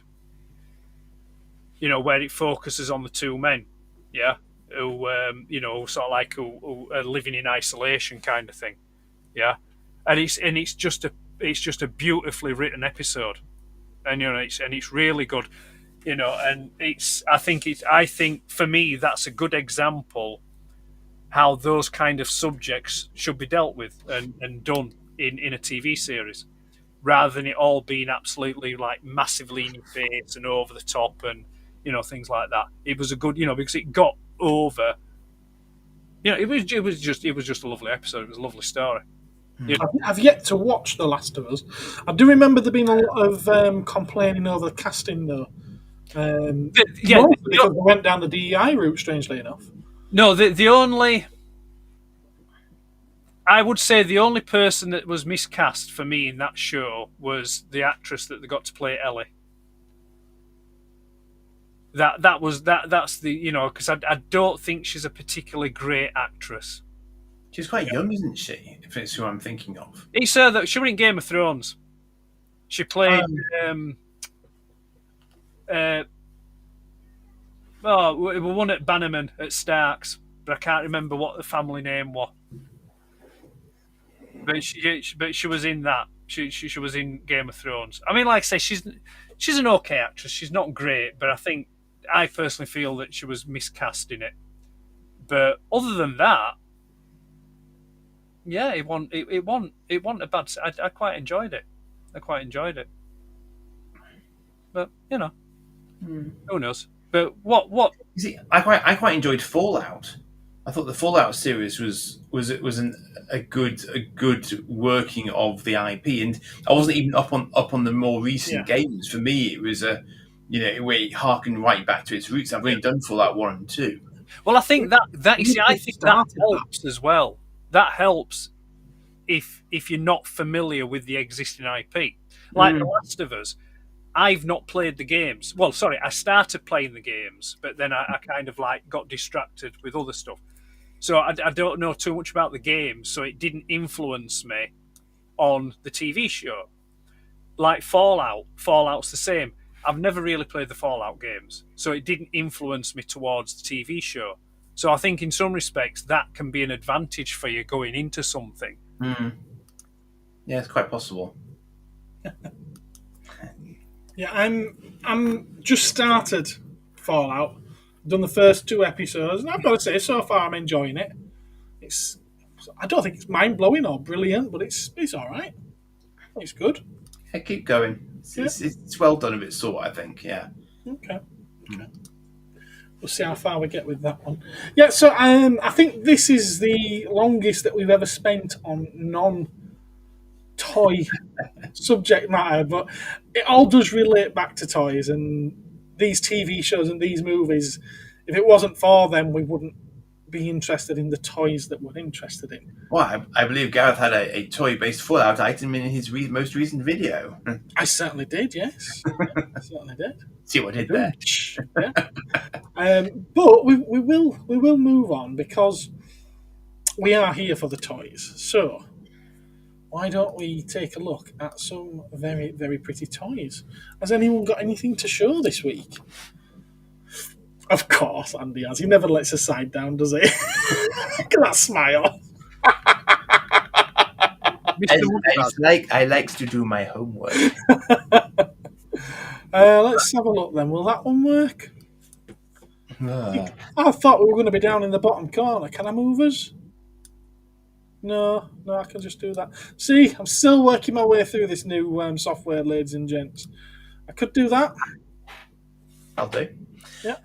Yeah. So actually, ironically, I thought I'd link it back to the first segment because you might accuse me of being, sort of duplicating items and placing them in the bargain bin. But I thought I would show some Batmobiles that I have acquired. Wheels of the Bats. Oh. So you see, we start off, and that's a question of scale as well, of course. So this is Eagle Moss. That's the Eagle Moss one, and that's rather nice. It comes with a Batman figure in it. Yeah, I think it's the only one that comes with a figure, is that? Random barrels and all sorts, yeah. And then the other Eagle Moss one that makes me chuckle is this one, because it's a Batmobile only. That's a lovely. You've got it the wrong way around.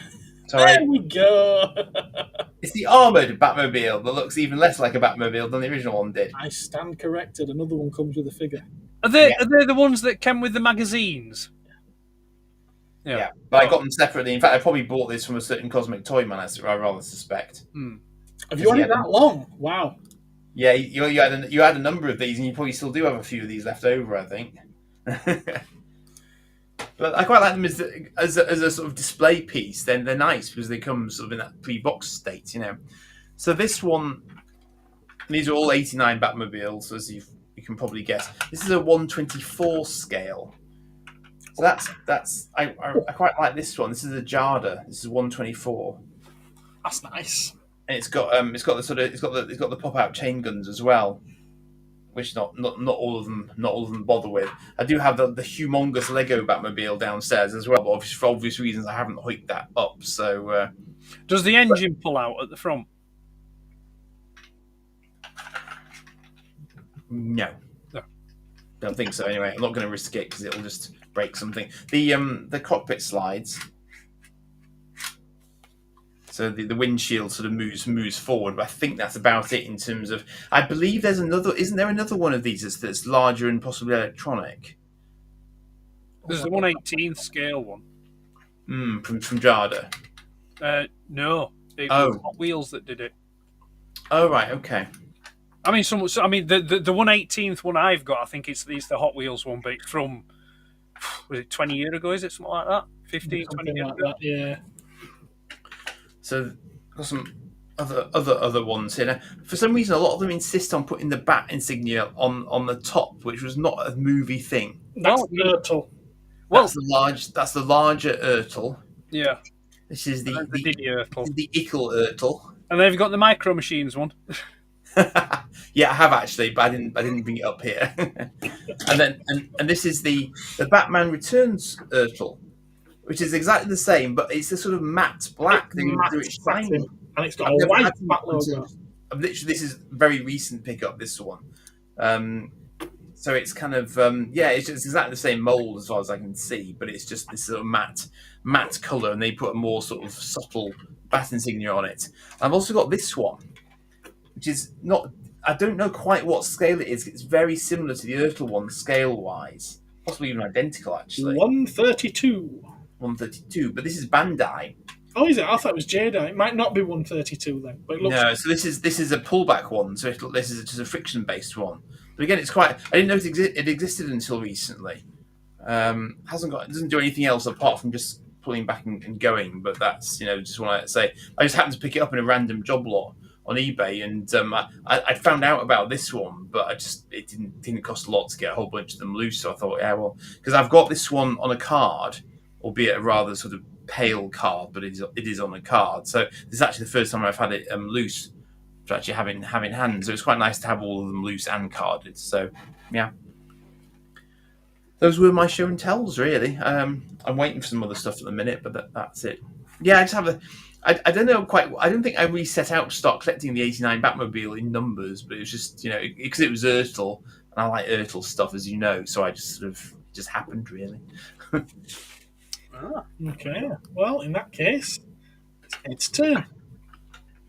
Right then. Well, I will be brief because I'll see what time it is. Yeah, I'll be turning into a pumpkin shortly, so I will be brief.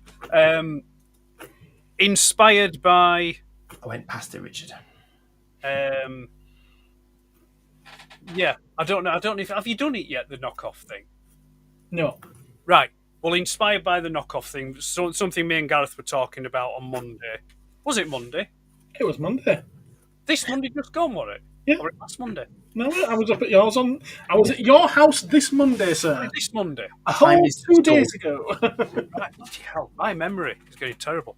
Anyway, so take a look afterwards. Inspired by the knockoff thing, it's not a new pickup, but I'm going to show you the very first knockoff figure that I ever got, and it is Astro Magnum. Astro Magnum. It's a knockoff Shockwave. Well, actually, no, it's not. It's not a knockoff Shockwave. This particular one that I have here boxed is actually a knockoff of a knockoff. So there you go. So as we all know, what became Shockwave started off as like Astro Magnum or Galactic Man or whatever you want to call him, whether you got him from Tandy or Radio Shack or whatever kind of thing. Well, yes, there you go, Blackadder. And Richard, I've walked past that shop, but not into it. There we go. That's So this I got this this is my original one. I got this in 1986 from Wow. Pamphletcher. And Ah. I paid the princely sum of £6.99 for it. And I shall take it out of the box so you can see the contents. So we have the instruction sheet. Very bland instruction sheet. You also get on the box as well. I'll just show you the on the inner lips of the box. You see, it just shows you the different sound modes. Those are a lovely pair of inner lips. I've always quite liked inner lips. Or flaps or lips or whatever you want to call them. And then on the side of the box, it shows you the different modes. So the gun mode, sort of like a twin gun mode, and then another gun mode. Mm-hmm. Same on that side. Blank bottom. Entry. FET, import, export. Oh yeah, it does still work, but I don't have a battery for it, I'm afraid. Okay. No, let's just. I'm pretty sure I had this. I got this from a seaside, well, not quite a newsagent toy shop, but it was that sort of seaside toy shop, you know. So there we go. There he is. Yeah. He's still got his battery cover. He's still got his hose pipe, although it has degraded slightly at the joint where it joins the arm there. And he's got his sight, yeah. Yeah, he's got his sight. They're great toys. It's hefty. It's great. He's still got his trigger, and he still transforms. So if you just remove that thing there, etc. yeah, It's like in the cartoon, because when he transforms in the cartoon, that top barrel piece just goes doing. Well, it's interesting because in Shockwave is one of the few that actually transforms exactly the same way in the cartoon as what he does in the toy. Yes, because he's quite sort of angular, isn't he? All right, there we go. So I've got that. Oh yeah, that doesn't look like Shockwave. No, it doesn't. No, this is Steve has asked me to show this. I've got that carded actually. So I picked it up from Doncaster. I figured while you were transforming, it'd be a good time to show it for him. So consider it seen.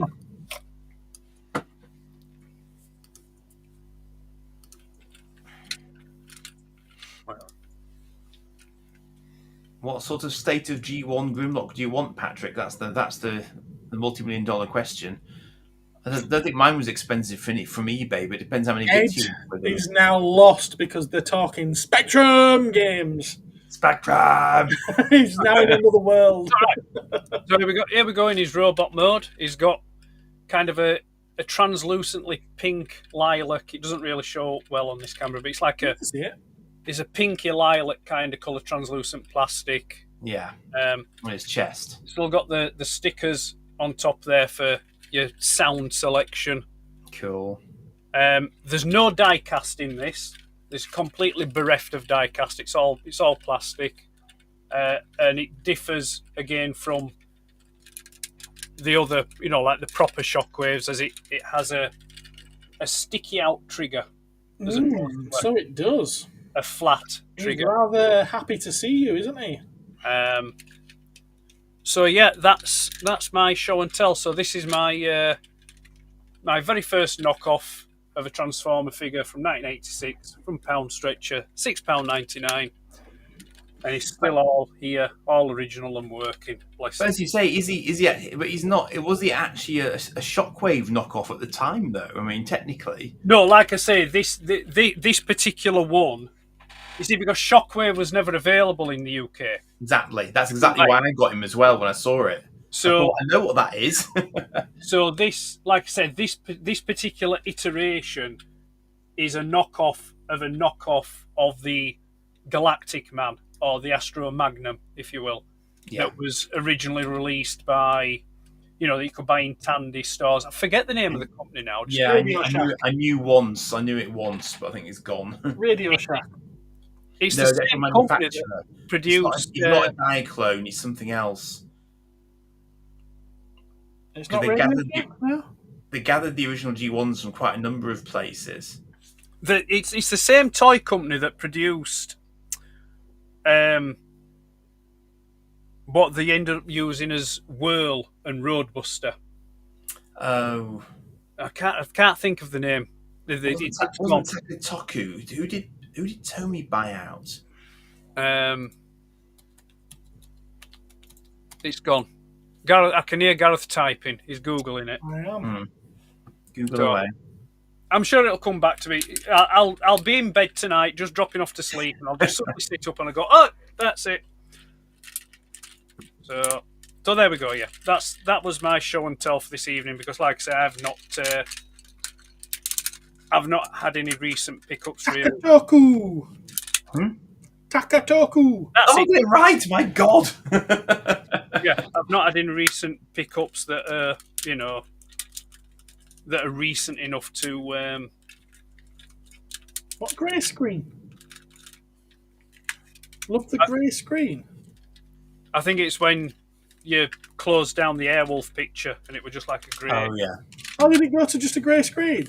Yeah, there's a little bit of an intermission. Oh, I didn't spot that. Apologies. Oh, there we go. Right, that's me. That's him done. There's a box large version of it. Interesting.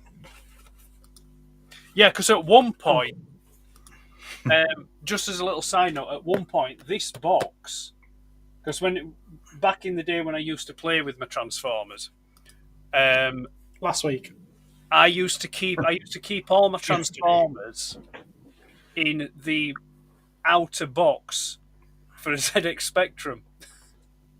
Obviously, of course you do. Of course, the Spectrum Plus 2 came in a really, really big, long box, probably about a metre long. This big metre long square box, and I used to keep all my Transformers in that box.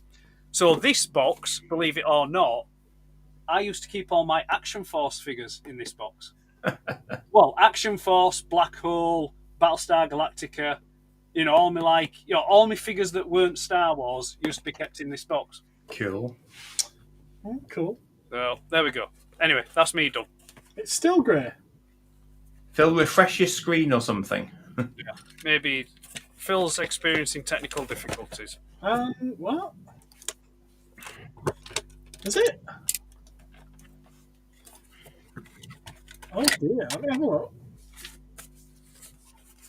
Oh, I've got an advert now. Me. I'm just checking as well on my phone to see what it looks like. There we go. It doesn't actually want to load up at all in a minute. What time is it? Right. Have you got a show and tell, Gareth? It's we're there. Huh? We're there. It's And Breathe. Yeah. What's it about and Breathe? I don't know. Oh, because we were talking about Spectrum, probably. But no, it's not now, Gareth. He says not now. No, it's fine. Yeah, Okay, fair enough. Do I have a show and tell?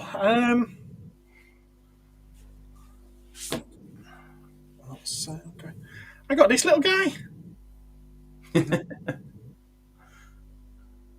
It's a tiny little show and tell this time. It looks like he's wearing a purple puffer jacket. It does. Yeah, he is. He's wearing a purple puffer jacket. Is it? All right. Yeah. What is it? It's a vag.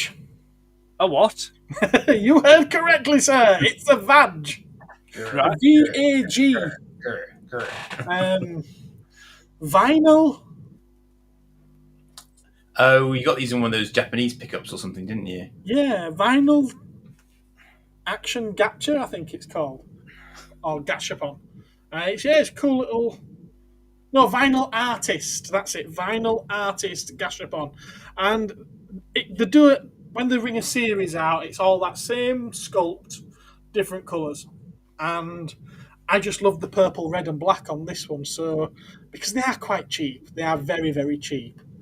I picked it up, and yeah, I kind of think there's another one there. There's another one there. I kind of foresee these becoming a thing. If you wanted to see something a little bit bigger, Then I've got my first, is it Grendizer or Mazinga that they call it? And this one's by a company called X Planet. There we go.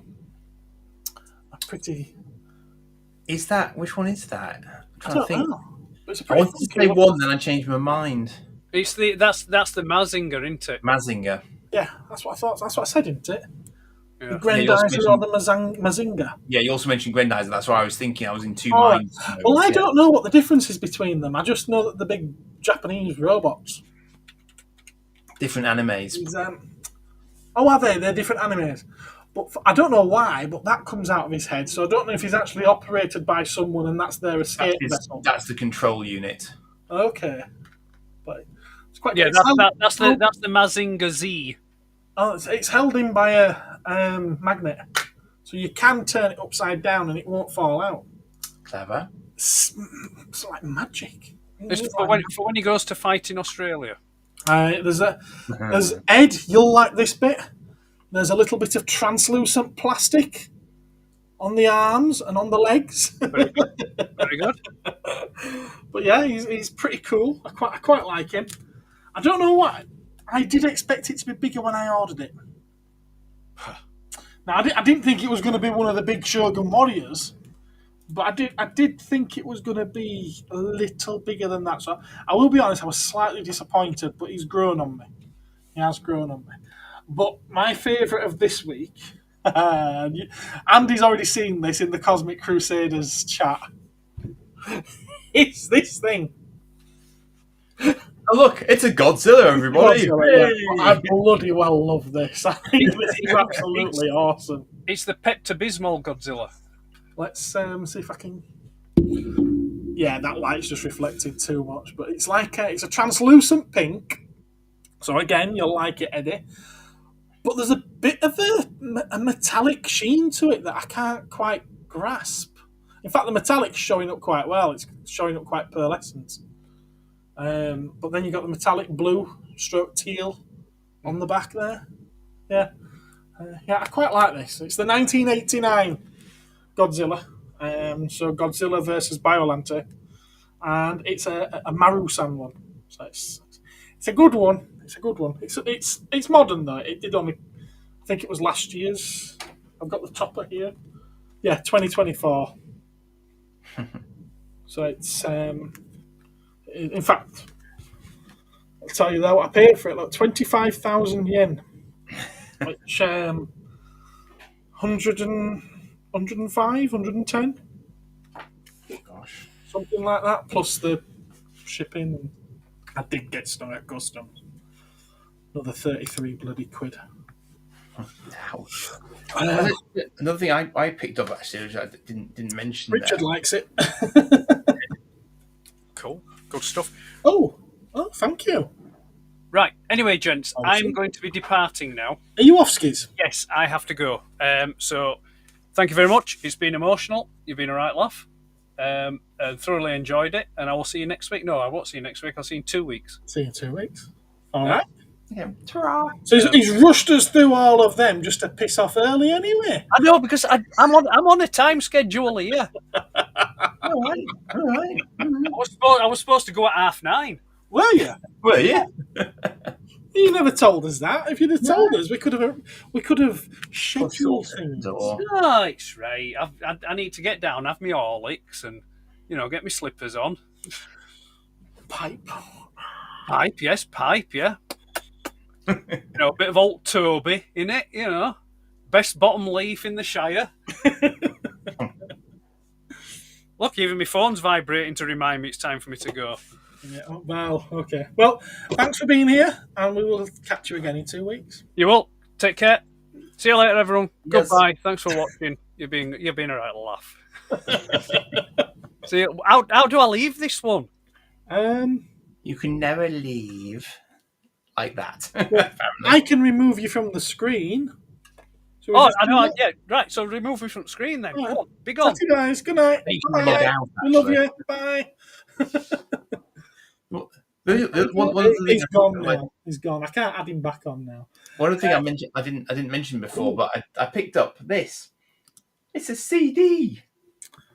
That's a compact disc, ladies and Yes, gentlemen. it is. Yes, but the funny thing is, I then checked on Spotify to see if the track I was trying to listen to was actually on Spotify as well, and it was. And the funny thing is, what I'd forgotten about CDs is they're that much better quality than streaming services, aren't they? Yes, they are. And it was like that's like night and day. It never occurred to me. It's been so long since I knew that, you know. I haven't spoke. The thing is, I've got a PC tower with a CD drive in it. Godzilla won a drag queen. Yeah.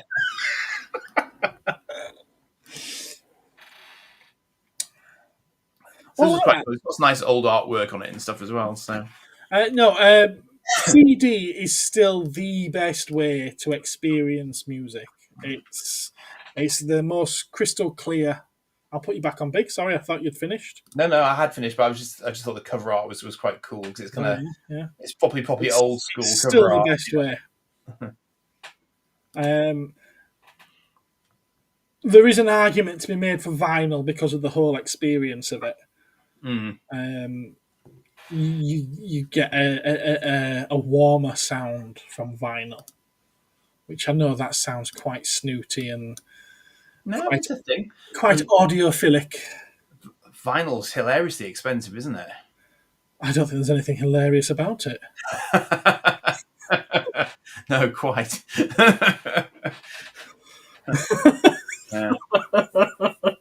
I've got 2 shelves that go like that because of the amount of vinyl that's on them. I know how much it bloody well cost. I've still got some Star Wars vinyl upstairs, actually. Yeah. Yeah. Well, if you don't want it, you know who does. Smooth. Yes, I like that. He's rushed us through all of the topics, just bugging off. But if you want to be able to find him anywhere, folks, information's popping up at the bottom of the screen now. I did mean to keep popping this up throughout the... He's got a ticker. I've got a ticker, yeah. I spent several days trying to plan out how things are going to go and just never did. My favourite thing, and I haven't figured out how I could actually incorporate it, but I will show it just because I think it looks quite cool. And I spent far too long figuring out how to do this to not actually show it.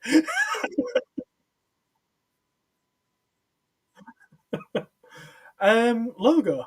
I don't know what.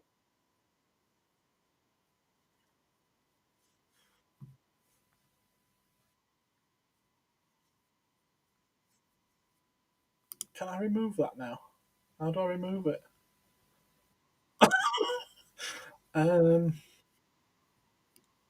It certainly has. Right, if I go to that and then that, and then I can drag that across there. A ball. There we go. I think I've just done. Yeah.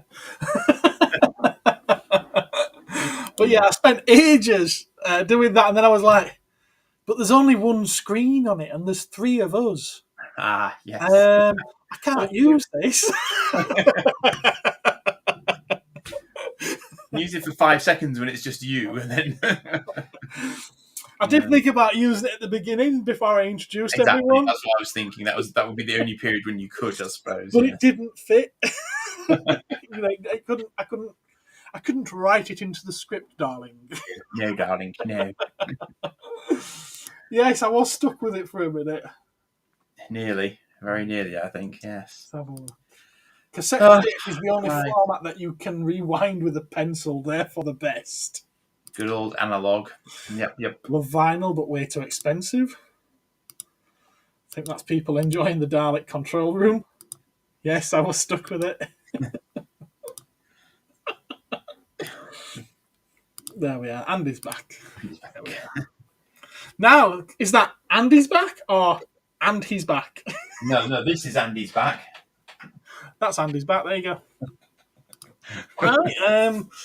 I don't know. Have you got anything else that you want to share? Yes, I have a magnum opus coming out tomorrow night. A magnum opus. Oh, yes. This sounds very grand. It's not. It won't be terribly exciting for most people, like 99.9% of the population. But I have had in mind for some time to utilise my Eagle Moss Star Trek models in a more sort of vaguely interesting fashion. So I have used them to illustrate the various classes of starship present at the Battle of Wolf 359. Oh, what is that? What that is? That's what that is, yes. Okay. So it will either mean something to you or it will not. It's one of those. So yeah, it's a little bit of a giggle from my point of view. So I've concocted that as a concept, and I'll see how that does. I'm assuming you mean this. I do mean that, yes. There we go. Yes, indeed. Resistance was futile, you see. No, that one. There we are. He's talking about this, ladies and gentlemen. Indeed, Premieres in 21 hours. Indeed, yes. It's false. Interesting. Yeah, so I have to remember to tune into that. How long is it? It's a good about 40 minutes or so. It's quite long. It's a long one. It is a long one. Yeah, it is. It's probably too long, to be honest. But it is what it is. So once I committed to it, I said I couldn't not do it. So it's got spinny ships and all sorts in it. Spinny ships. Spinny ships. Yes. Spinny ships. Wow. Yes. Yes. All very exciting. So I was thinking about using some of the music from that. Thanks for that. Yeah, I forgot about Ball Spot. I tried to forget about it as much as possible. When was it? The Toy Fair video.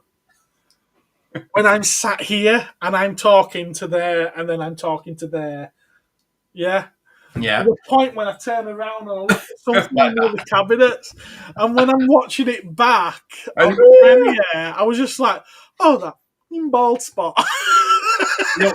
If you want a real sort of jump scare, the time to do it is to look at yourself in the mirror in the changing rooms at Marks and Sparks or somewhere, and you get like infinite bald spots stretching away from you. No. There's no escaping. Dave says he will actually have to get some tea and cake to watch that. I would recommend snacks, yes. Looking forward to that, says Tim. Tim, do you actually keep up with Andy's videos? Good man. Thank you. It's much appreciated. It is funny. It's funny the ones that kick off and the ones that don't. Sometimes I just can't. There's no accounting for it sometimes. Yeah, I always succeed with the Toy Fair videos. They always do really well for me. Yes, even just my pickup from the Toy Fair got more than you'd think. Yeah, so it's got over 500. For me, that's quite decent. Yeah. Good lad.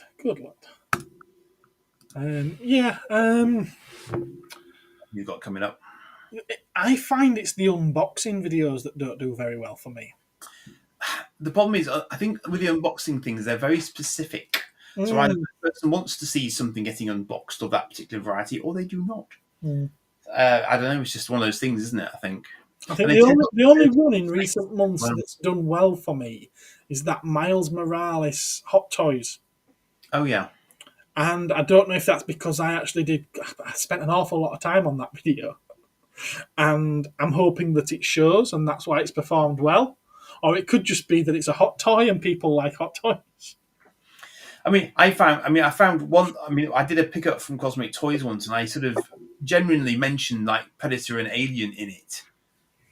And I do think that probably some of the clicks I got were off the back of people looking for Predator and Alien. It was not, they weren't like my normal people visiting, coming back and sort of stuff, So yeah, it can be that random. And for me, the ones that I've seen do best have been the ones where YouTube recommends them. Steve, it's called mute. I don't know if you've noticed that, but my Toy Fair videos, that's what I do. I mute them out. Unless it's something that is being discussed that really needs to be in the video or that the person I'm discussing it with wants it to be in the video. And then I put music over the top. And then when I'm editing it, I get it all put together. And then I press play and I sit here talking into a microphone for the voiceover. It's so sad. Sat here talking. Often is. It was a great event. That's what it was. It was a great event. None of my videos do great, but I do have a few regular watchers and commenters that I enjoy interacting with, which makes it worth it. Yeah, that's how you start, isn't it? That's how I started. You got to start somewhere. Everyone starts there. I I do watch yours whenever I see them pop up, Dave. There was one that Lee put out last week, and it was about his Jurassic Park T-Rex. Considering how sometimes he can come across on the live streams as a bit awkward, like he doesn't know what to say or anything, he obviously had that scripted out, and it was fantastic. It was really, really good. I'm sure you've seen it, so you'll know what I'm referring to. But yeah, absolutely brilliant. I was very impressed with it. I'm trapped in the monitor for eternity.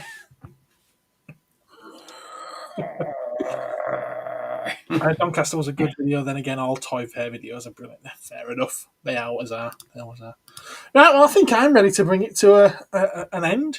I think we've exhausted our topics of getting to the office in the morning. Such fun. Right, okay, well, good night, everyone. Thank you for sticking with us throughout this talk of not so much toys this week. We already know what Andy's got coming up. I don't have anything coming up, so I don't need to mention anything. No, I've got things filmed and ready to edit, but nothing ready to go yet. So with that, we're going to go. Good night, Andy. Thank you very much. Good night, Gareth. Thank you very much. Bye-bye, everyone. It's out.